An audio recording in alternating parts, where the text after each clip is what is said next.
या hi, before I start with the topic, मुझे एक ऑनेस्ट कॉन्वर्जेशन करना है तुमसे, लाइक रियल ऑनेस्ट कॉन्वर्जेशन। काफी ज्यादा टाइम हो गया कि हमारी बात नहीं हुई। अगर तुमने नोटिस किया होगा कि I have always kept one slogan that I comprehend and that speaks all about me, है ना? That speaks all about us. हमारा लेना देना हमेशा काफी सिंपल रहा है। It is about pure exchange of love, connection. Preparation में इतनी सारी क्रिएटिविटी है ना, पर्सनालिटी डेवलपमेंट, एक दूसरों को हम टिप करते रहते हैं कि you should do this that, psychological तैयारियां, psychological way to prepare better for exams. इसी तरीके से हमने एफकैट एग्जाम दिया है, निकाला है, सीरीज एग्जाम दिया है ना? मतलब YouTube history is the example कि हमने आज तक जो भी टॉपिक टच किया है ना, we have gone into such a depth, we have gone into such a creativity कि उसके बाद जैसे फॉर एग्जाम्पल फिजिक्स, हमने फिजिक्स को टच किया, क्या बढ़िया तरीके से टच किया। 10 साल के क्वेश्चन को रिलेट करके पढ़ा कि यूपीएससी कैसे कॉपी पेस्ट करता है क्वेश्चन, एक ही क्वेश्चन को किस तरीके से अलग अलग पूछ रहा है अक्रॉस द ईयर्स, है ना?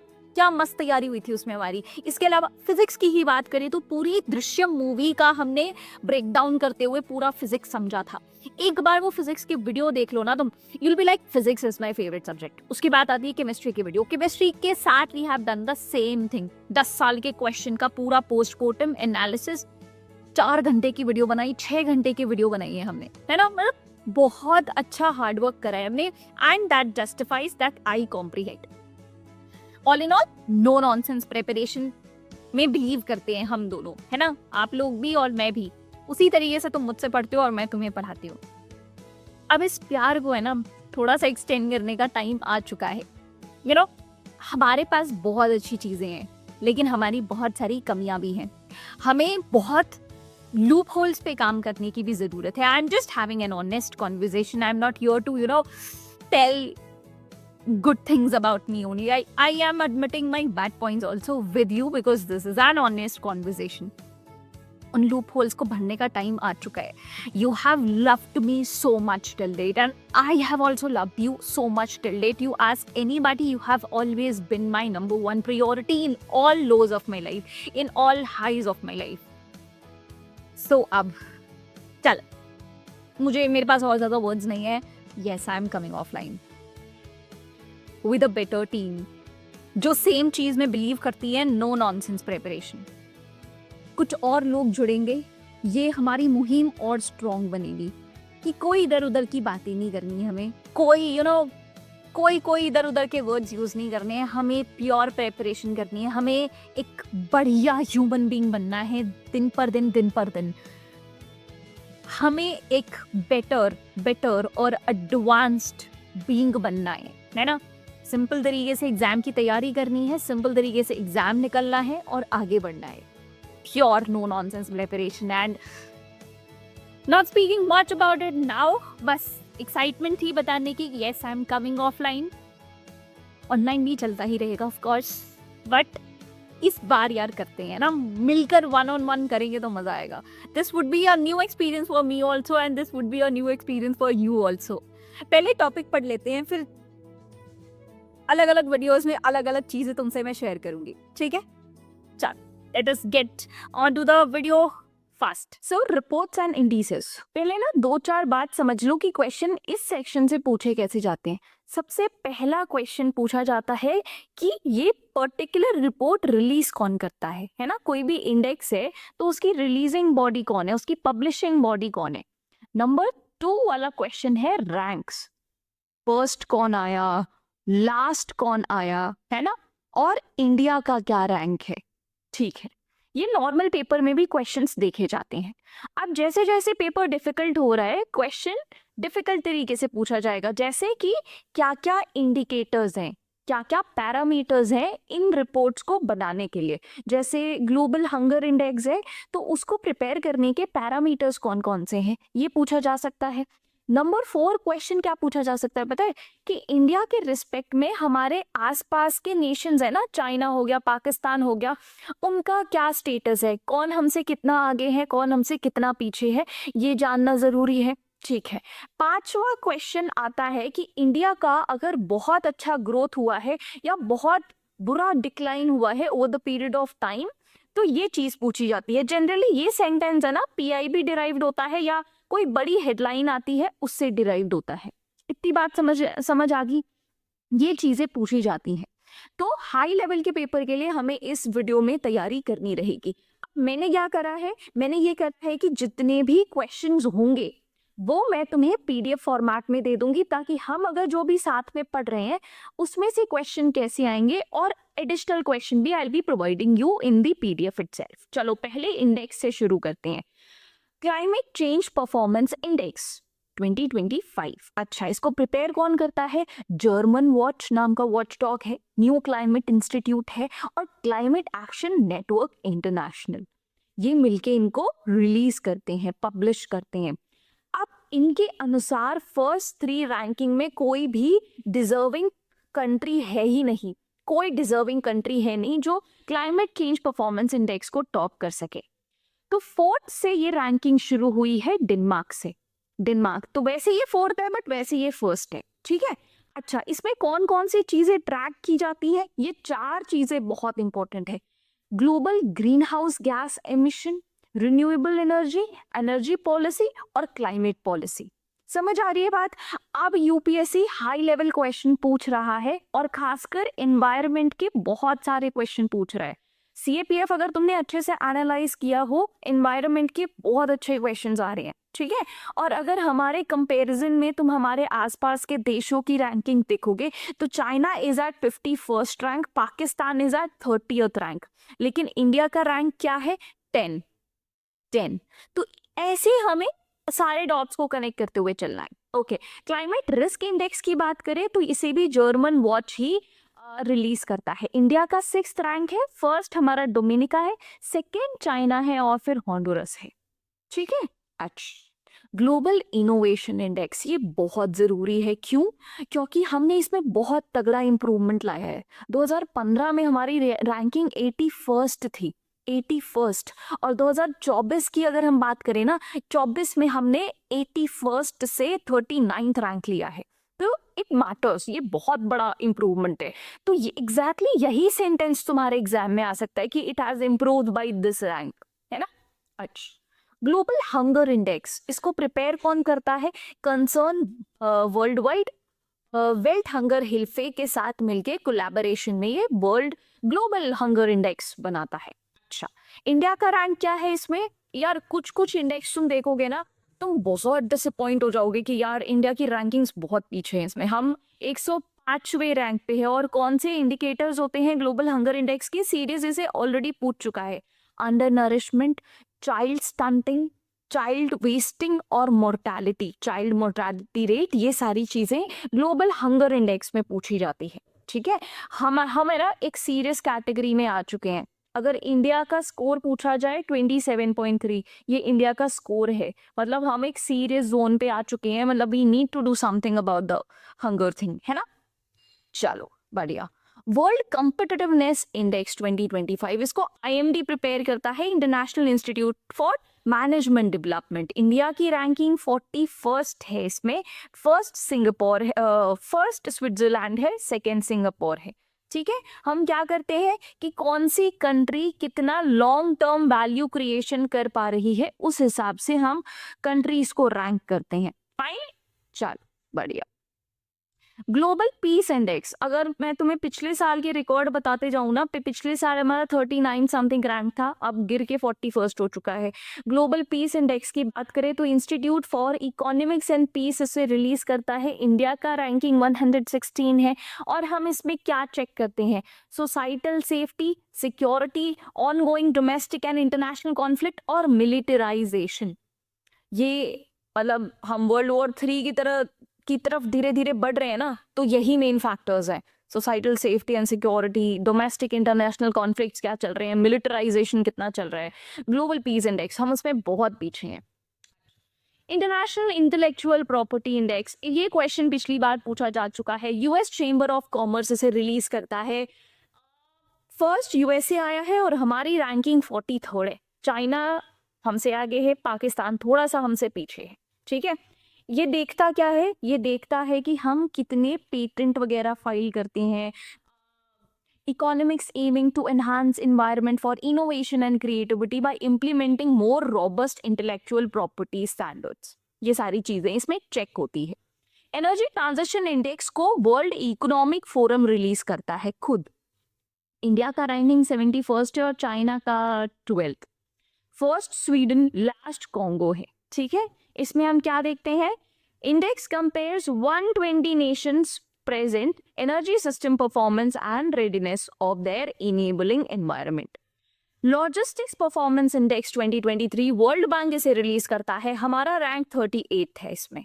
लॉजिस्टिक परफॉर्मेंस इंडेक्स, यहाँ पे आके लॉजिस्टिकल चैलेंजेस क्या है, अगर कोई बिजनेस इंडिया में आ रहा है तो उसे क्या क्या चैलेंजेस फेस करने पड़ेंगे, क्या अपॉर्चुनिटी उसे उस बिजनेस को मिलेगी और कैसे उसका परफॉर्मेंस इंप्रूव हो सकता है. तो इसमें हम थोड़े से पीछे हैं, वी नीड टू इम्प्रूव. ठीक है. वर्ल्ड प्रेस फ्रीडम इंडेक्स, भाई इसे रिपोर्टर्स विदाउट बॉर्डर्स, इसे एफकैट भी बहुत बार पूछ चुका है. इंडिया का रैंकिंग 151 है आउट ऑफ 180 कंट्रीज, काफी पीछे है. इसमें क्या क्या देखा जाता है अगर तुम देखो? Political indicator, economic indicator, legislative indicator, social indicator and security indicator. Number 1 is Norway. मतलब वर्ल्ड प्रेस फ्रीडम इंडेक्स मतलब जर्नलिस्ट को, मीडिया को कितना फ्रीडम दिया हुआ है. एक्चुअली प्रेस इज द नीव ऑफ डेमोक्रेसी, है ना. इट इज द नीव ऑफ डेमोक्रेसी. तो ये एक डेमोक्रेटिक कंट्री के लिए अच्छी बात नहीं है कि तुम्हारा इतना बुरा रैंक आ रहा है ना.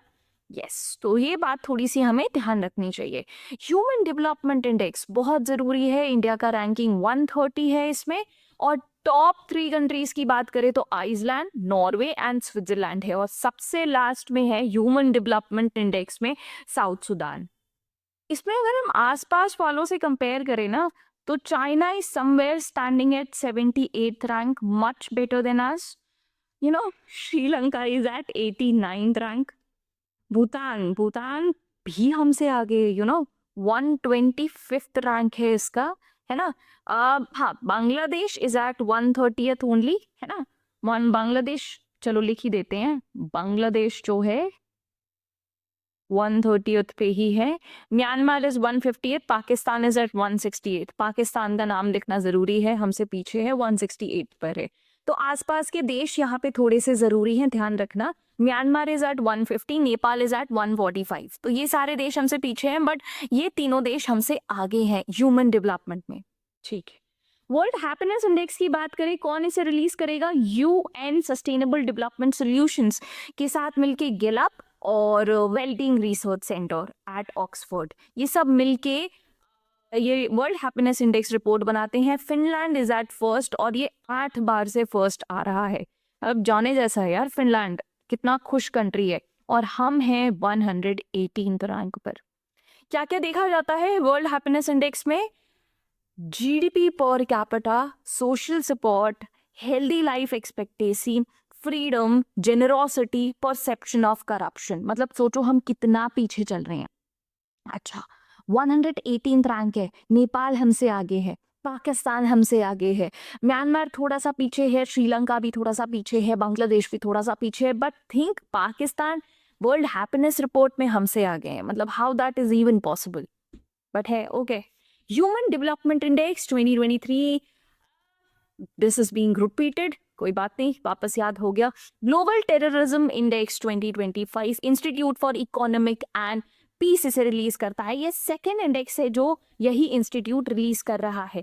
फर्स्ट इज बुर्किना फासो, मतलब यहाँ पे टेररिज्म बहुत गंदी हद तक फैला हुआ है.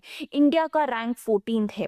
बुर्किना फासो अगर देखोगे तो this is an African nation. आसपास देख सकते हो, माली ऊपर पड़ता है, साइड में थोड़ा सा नीचे थोड़ा सा टोगो पड़ेगा, घाना पड़ेगा, नाइगर और नाइजीरिया पड़ेगा. यहाँ से ऊपर से कहीं से वो जाती है तुम्हारी ट्रॉपिक ऑफ कैंसर. अगर तुम्हें ध्यान हो, ज्योग्राफी का एक बहुत इंपॉर्टेंट क्वेश्चन है कि ट्रॉपिक ऑफ कैंसर कौन कौन से कंट्रीज से पास होती है. चलो, ग्लोबल लिवेबिलिटी इंडेक्स इसे इकोनॉमिक इंटेलिजेंस यूनिट रिलीज करता है, जिसमें न्यू दिल्ली और मुंबई सिटीज के नाम है. लेकिन फर्स्ट सिटी की बात करें तो दैट इज वियना, जहाँ पे रहना बहुत अच्छा है. रहना, लाइफस्टाइल, वहाँ की स्टैंडर्ड ऑफ लिविंग और सब बहुत अच्छा है. ठीक है। Global multi dimensional poverty index, ये बहुत ज्यादा इंपॉर्टेंट है। कौन रिलीज करता है इसको? यूनाइटेड नेशन डेवलपमेंट प्रोग्राम और Oxford poverty and human development initiative इसे रिलीज करते हैं। अच्छा, इसके अनुसार इंडिया में सबसे ज्यादा गरीब है, उसके बाद पाकिस्तान में, बट फर्स्ट और सेकंड का गैप देखो, it is even more than double. This is concerning, है ना, this is extremely alarming and concerning. चल, first edition of QS world future skill index 2025, India का रैंक 25th है, USA फर्स्ट रैंक पे आता है। रिलीज कौन करता है इसे? क्वेक क्वारली सिमोंड। क्या क्या देखा जाता है? Skills fit, academic readiness, economic transformation and future of work, इतनी चीजें देखी जाती हैं। करप्शन परसेप्शन इंडेक्स की बात करें तो 96th रैंक पर हम हैं, इसे रिलीज करता है transparency international. First is Denmark और last is South Sudan. South Sudan, ठीक। वर्ल्ड एयर क्वालिटी की बात करें तो दिल्ली बहुत पॉपुलेटेड है फॉर द 6th टाइम, ये अच्छी बात नहीं है, यहाँ पे तुम देख सकते हो, है ना। अच्छा, India ranks 5th most polluted country, सबसे ज्यादा पॉल्यूटेड चार्ट है, उसके बाद बांग्लादेश, उसके बाद पाकिस्तान, उसके बाद डेमोक्रेटिक रिपब्लिक ऑफ कॉन्गो और उसके बाद इंडिया आ जाता है। इसमें क्या क्या चीजें देखी जाती हैं? पार्टिकुलेट मैटर देखा जाता है, ओजोन देखा जाता है, नाइट्रोजन डाइऑक्साइड, सल्फर डाइऑक्साइड और कार्बन मोनोऑक्साइड के रिलीज। ये बहुत ज्यादा इंपॉर्टेंट है, ये तुमसे पूछा जाएगा, ठीक है, कि वर्ल्ड एयर क्वालिटी रिपोर्ट में क्या क्या मेजर होता है। चलो, हेनले पासपोर्ट इंडेक्स, तुम्हारे कंट्री का पासपोर्ट कहाँ कहाँ वीजा फ्री अलाउड है, उतना स्ट्रॉन्ग, जितने ज्यादा कंट्रीज तुम्हें अलाउ कर रहे होंगे वीजा फ्री, उतना तुम्हारा पासपोर्ट स्ट्रॉन्ग माना जाता है। Singapore has got strongest passport, उसके बाद Japan and south Korea. India का पासपोर्ट 85th रैंक आता है, 85th रैंक, समझ रहे हो, थोड़े पीछे चल रहे हैं हम। बाकी हम वर्ल्ड की 4th लार्जेस्ट इकोनॉमी बन चुके हैं, है ना। जापान को ओवरटेक कर दिया, सोचो, हमने जापान को ओवरटेक कर दिया है हमने। First is US of course, second is China, फिर जर्मनी आता है, फिर इंडिया आता है और Japan is at 5th rank now. तो इंपॉर्टेंट तो है, ठीक है। ग्लोबल फायर पावर इंडेक्स की बात करें, उसमें भी हम 4th ही आते हैं। फायर पावर इंडेक्स मतलब first is US, second is Russia, third is China. कितनी मिलिट्री तुम्हारी पावरफुल है, आर्मी, नेवी, एयरफोर्स की रेडीनेस, इक्विपमेंट, वेपन्स, सबको मिला के ये हिसाब किताब बनाया जाता है। We are at 4th position. Solar power installation on the railway station की बात करें तो सबसे ज्यादा is in Rajasthan, Maharashtra, West Bengal. कुछ 13 क्वेश्चन आ गया तो उसके लिए हम प्रिपेयर रहेंगे। ग्लोबल फ्री स्पीच इंडेक्स 2025, इसे future of free speech release करता है। इंडिया 24th रैंक पर है। सबसे ज्यादा स्कैंडिनेवियन कंट्रीज है, मतलब नॉर्वे, डेनमार्क और स्वीडन। तुम यहाँ देखो ना, ये ऐसी कंट्रीज है जो काफी हैप्पी भी हैं, काफी फ्री भी हैं, अगर तुम देखो, है ना। स्टैंडर्ड ऑफ लिविंग वगैरह बहुत अच्छा है यहाँ का। तो इन कंट्रीज को थोड़ा सा हमें फोकस करना चाहिए कि इनका ऑपरेशनल मॉडल क्या है ना। Global free speech index, Indian states with highest GST collection, सबसे ज्यादा जीएसटी हमें महाराष्ट्र से मिला है, फिर then Karnataka and then Gujarat से। ये स्टेटमेंट फॉर्मेट का क्वेश्चन आ सकता है, be ready for that. Nomad passport index, nomad capitalist इसको तैयार करता है। फर्स्ट रैंक इनके अनुसार आयरलैंड का है, सबसे पावरफुल पासपोर्ट। और हेनली इंडेक्स के अनुसार सिंगापुर हैज गॉट स्ट्रॉन्गेस्ट। तो इन दोनों में कंफ्यूज नहीं होना तुम्हें। और इसके अनुसार तो इंडिया का 148th रैंक है, सोचो, मतलब हेनले में 85th तो था, इसमें तो 148th पहुंच गए हैं हम। चलो, frontier technology readiness index 2024, India का रैंक 36th है। इसको कौन रिलीज करता है? UN trade and development. First is USA, कुछ अच्छा है, समथिंग इज गुड, है ना। बिजिएस्ट एयरपोर्ट की बात करें तो दिल्ली का Indira Gandhi international airport 9th busiest airport माना गया है। Number first is Atlanta airport and number 2 is Dubai का एयरपोर्ट, ठीक है। अच्छा, वर्ल्ड का बेस्ट हॉस्पिटल, उसमें एम्स का नाम भी आया है 97th रैंक पे। 97th मतलब वर्ल्ड के बेस्ट हॉस्पिटल्स में एम्स दिल्ली का नाम आया है। सबसे बढ़िया हॉस्पिटल की बात करें तो मायो क्लिनिक है, दैट इज इन यूएसए, ठीक है, यूएसए। अच्छा, बाकी इंडिया टी का लार्जेस्ट एक्सपोर्टर बन चुका है ना, सेकेंड लार्जेस्ट एक्सपोर्टर बन चुका है. First one is Kenya, second is India and then it is Sri Lanka. तो ये भी स्टेटमेंट फॉर्मेट का ही क्वेश्चन है. Be ready for this. Global internet shutdown. Myanmar में सबसे ज्यादा इंटरनेट शटडाउन हुआ है बिकॉज ऑफ मिलिट्री कूप. ठीक है. इंडिया की बात करें, इंडिया में सेकेंड हाईएस्ट रैंकिंग हासिल कर ली है इन इंटरनेट शटडाउन. सबसे ज्यादा इंटरनेट शटडाउन मणिपुर में देखा गया है और उसके बाद हरियाणा में. मणिपुर में तो यू नो भाई इमरजेंसी भी लगी थी यहाँ पे, है ना, तो ये चीज थोड़ी सी यहाँ पे इंपॉर्टेंट रहेगी. इंडिया का पहला गंजेटिक डॉल्फिन सर्वे हुआ था जो कि wild life institution of India ने कंडक्ट करा था under environment ministry, union environment ministry. हमारे पास लगभग 6000 गंजेटिक डॉल्फिन्स हैं. ठीक है. सबसे ज्यादा it is in Uttar Pradesh, उससे कम थोड़ा सा बिहार में, उससे कम ज्यादा वेस्ट बंगाल में. ये स्टैटिस्टिक्स थोड़े से ध्यान रखने पड़ेंगे. बाकी हमारे पास सबसे ज्यादा स्नो लेपर्ड्स भी हैं लद्दाख में. लद्दाख में लगभग 68% ऑफ स्नो लेपर्ड की पॉपुलेशन है. ठीक है. चलो बढ़िया. Cargo handling port, Paradip port को अवार्ड दिया गया है कि इसने बहुत अच्छे से और सबसे ज्यादा अमाउंट ऑफ कार्गो संभाला है. पारादीप पोर्ट. ठीक. ग्रेट बैकयार्ड बर्ड काउंट, सबसे ज्यादा तुम्हें यहाँ पे मिलेंगे बंगाल में, फिर उत्तराखंड में, फिर असम में. Statistic as I said is important. बाकी इंडिया ने आईपीओ में बहुत ज्यादा नाम कमा लिया है. India led the global IPO market in 2024. Even 23% world wide IPO यहीं पे रजिस्टर हुए हैं. आईपीओ क्या होता है? Initial public offering. मतलब कोई भी स्टॉक मार्केट में लिस्टिंग होती है उसे पहले आईपीओ कहा जाता है ना. क्या आईपीओ का जीडीपी में कैलकुलेशन होता है? हाँ जी, बिल्कुल होता है. Once it is out, it is listed in the stock market, फिर उसका जो सेल और परचेज होगा वो जीडीपी में कैलकुलेट नहीं होता, बट आईपीओ जीडीपी में कैलकुलेट होता है. इकोनॉमिक्स ध्यान रखना. बाकी Madhya Pradesh now home to India's highest vulture population.